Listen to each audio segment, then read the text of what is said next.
बिस्मिल्लाहिर्रहमानिर्रहीम। अस्सलाम वालेकुम। आप देख रहे हैं नेशनल न्यूज़ और मैं हूं सुबान कुरैशी।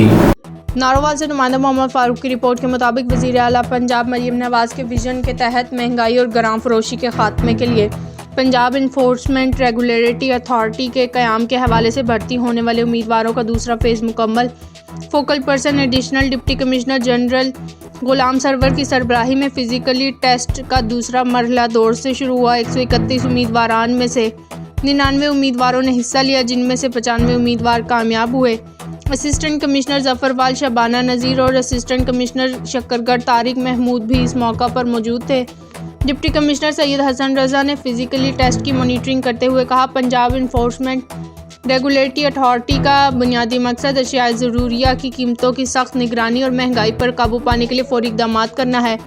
ज़िला में तैनात इन्फोर्समेंट ऑफिसर्स निरखों की मॉनिटरिंग करें, जबकि अवामी शिकायत पर भी फ़ौरी एक्शन लिया जाएगा। पंजाब इन्फोर्समेंट अथॉरिटी ने न सिर्फ महंगाई के ख़िलाफ़ सरगर्म हुई बल्कि तजावुज़ात के ख़िलाफ़ भी भरपूर कार्रवाइयाँ करेगी।